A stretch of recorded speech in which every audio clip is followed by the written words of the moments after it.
All right, so today I'm going to be explaining a very important paper. It has many citations. This paper with the title Structured Denoising Diffusion Models in Discrete State Spaces. By discrete state space, we mean something like nodes and edges, node types and edge types of a graph that are categorical by nature. So this NeurIPS paper in 2021 by Google Research and the Brain team. So denoising diffusion probabilistic models have shown impressive results on image and waveform generation in continuous state space. Here we introduced discrete denoising diffusion probabilistic models, diffusion-like generative models for discrete data that generalize the multinomial diffusion model of Hoogboom by going beyond corruption process with uniform transition probabilities. This includes corruption with transition matrices that mimic Gaussian kernels in continuous space. Matrices based on nearest neighbors in embedding space and matrices that introduce absorbing states. We had a couple of papers that we talk about those absorbing states, such as masking states. And the third allows us to draw a connection between diffusion models and autoregressive and mask-based generative models. So we introduce a new loss function that combines variational lower bound and the cross-entropy loss. So they experimented on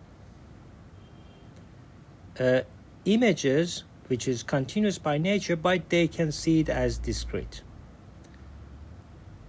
So it can be applied for discrete representations of images. For example, here you see that the forward and reverse process apply to quantize Swiss roll. Each dot represents a 2D categorical variable.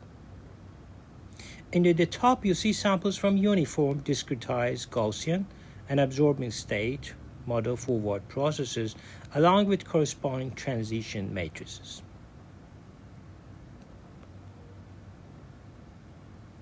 So here,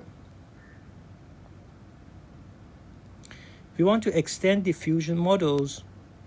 discrete diffusion models by using a more structured categorical corruption process. So we do not require relaxing or embedding discrete data into continuous spaces, and can embed structure or domain knowledge into transition matrices used by forward process. So we also explore corruption process that insert mask tokens, which lets us draw parallels to autoregressive and mask-based generative models.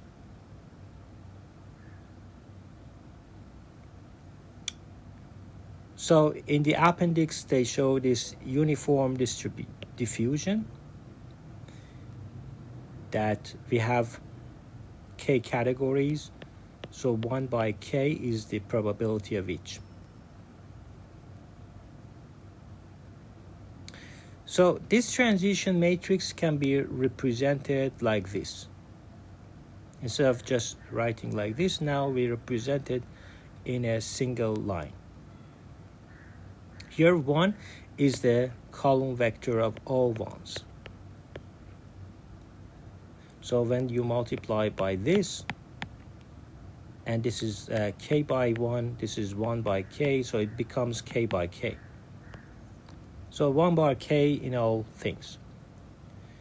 And this is the diffusion with absorbing state. So we have this probability of absorbing state. Here it was uniform.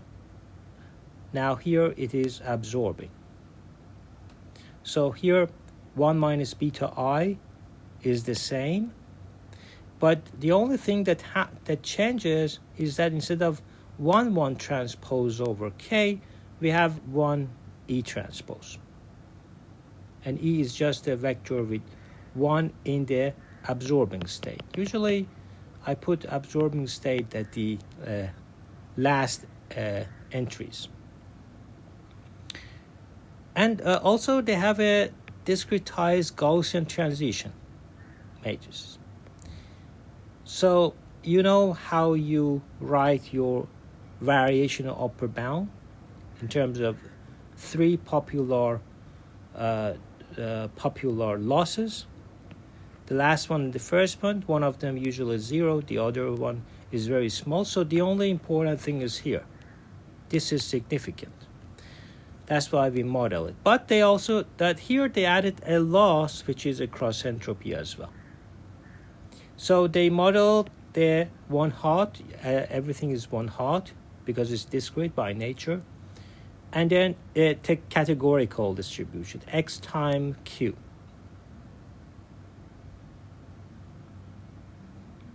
And similarly, if you just multiply all of the things, because it's a Markov process, so you can jump with q bar to any time you like in the forward process.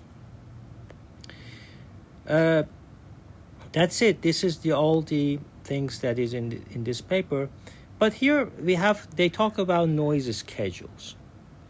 They have different options for noise schedule for forward process. For discretized Gaussian diffusion, we explore linearly increasing the variance of Gaussian before discretizing it. And this is how we parameterize the denoiser. So the summation is over x0, and so the only loss that they added to variation lower bound is this one, that they added this loss, auxiliary loss, and it has applications for text as well, because text is categorical by nature. It's discrete. Like if you want to do text generation on text 8 data set, these sample times are for generating a single example of length 250 fix.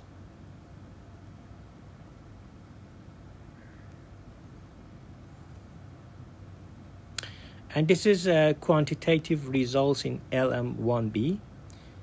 We always care about perplexity. The lower is better. Also, your sample time should be small. The lower is better.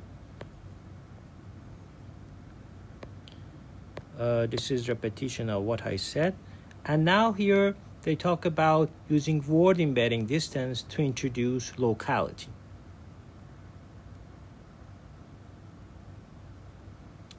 Q here is the doubly stochastic. So we have a uniform stationary distribution. And this alpha over time increases and allows us to add more noise for larger value of t.